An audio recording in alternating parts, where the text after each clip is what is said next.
बिस्मिल्लाहिर्रहमानिर्रहीम। कैसे हैं आप लोग? खैरियत से हैं? ठीक हैं? पाकिस्तान सुपर लीग का नवा एडिशन अगले साल फरवरी में शुरू होगा और उसके हवाले से ख़बरें आपको मिल गई हैं। रिटेन किए हैं काफ़ी लड़के, तमाम ही 6 फ्रेंचाइजीज़ ने। किसी ने 7, किसी ने 8, क्योंकि 8 मैक्सिमम जो क्वांटिटी थी वो 8 की थी कि 8 लड़कों को आप रिटेन कर सकते हैं। अब इसमें कुछ लड़के आए हैं, कुछ नहीं आए, कुछ रिटेन किए गए हैं। जैसे बाबर आज़म, ऑफ कोर्स उनका रिटेंशन बनता था। साहिम अयूब का रिटेंशन हुआ है। उसके अलावा कराची किंग्स में अगर आप देखें तो उनका रिटेंशन जो हुआ है वो प्लेयर्स तो उनके सामने, लेकिन उन्होंने 2 बड़े प्लेयर्स छोड़ दिए। शर्जील खान अब हिस्सा नहीं है कराची किंग्स का, मोहम्मद आमिर कराची किंग्स का हिस्सा नहीं है, और उन्होंने अपनी लिस्ट, इब्तिदाई लिस्ट बना दी है प्लेयर्स की। और अब ड्राफ्ट जो 11 दिसंबर को होगा उसमें यह तय होगा कि और लड़के कौन से आएंगे और स्क्वाड्स कंप्लीट होंगी ताकि अगले एडिशन में हिस्सा बन सकें। अब मैंने इससे पहले रिटेंशन पर एक वीडियो किया था, उसके बाद मेरे पास कमेंट्स बहुत ज़्यादा आए उमर अकमल के हवाले से।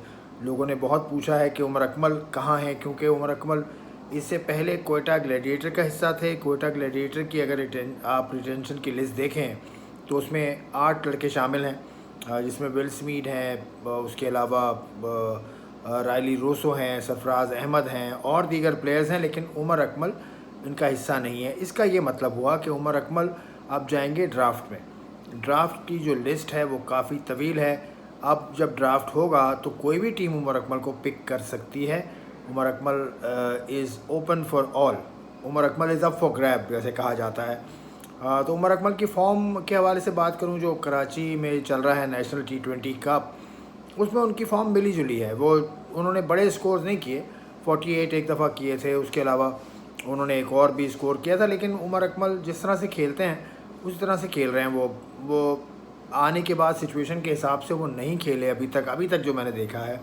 और दूसरा जो देखने में नज़र आया, वाज़े तौर पे आप लोगों ने भी स्क्रीन पे देखा होगा, मैंने उन्हें सामने से भी देखा है, मेरी 2-3 मुलाकातें भी उनसे हुई हैं, वो ख़ास से ज़्यादा वज़नी नज़र आते हैं। लेकिन उमर अकमल ऐसे ही हैं हमेशा से। जब वो खेले थे तब भी वो थोड़े बल्की थे और अब भी वो बल्की हैं। अहमद शहज़ाद एक दूसरा नाम है जो बहुत ज़्यादा लिया जा रहा है। अहमद शहज़ाद फ़िटनेस के हिसाब से कोई जवाब नहीं उनका। फिर साहिबजादा फ़रहान का नाम बहुत ज़्यादा लिया जा रहा है। लेकिन उमर अकमल के हवाले से आपकी क्वेरी थी, उमर अकमल इस वक्त अवेलेबल हैं तमामी फ्रेंचाइज़ को। अब वो किस कैटेगरी में उन्हें लेती हैं, अगर लेती है कोई फ्रेंचाइज़, तो ये देखेंगे हम 11 दिसंबर को जब ड्राफ्ट होगा लाहौर में।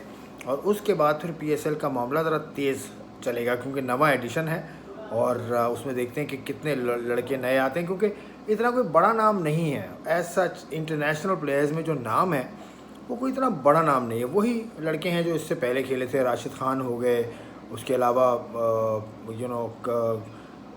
रायली रूसो हैं, विल स्मीड हैं। इस दफ़ा टिम डेविड भी नहीं है, ये भी बड़ा नाम है। टिम डेविड बहुत बड़ा नाम बन गए थे PSL में, वो भी नहीं है इस दफ़ा। तो अब देखते हैं कि क्या होता है। लेकिन उमर अकमल के हवाले से ये है कि उमर अकमल तमाम ही फ्रेंचाइज़ को अवेलेबल हैं, यानी वो ड्राफ्ट में चले गए हैं। अब देखिए क्या सूरत हाल होती है। मैं आपके सामने आता रहूँगा। आपका पसंदीदगी का शुक्रिया। आप सब्सक्राइब भी कर सकते हैं चैनल को। खुदा हाफिज़।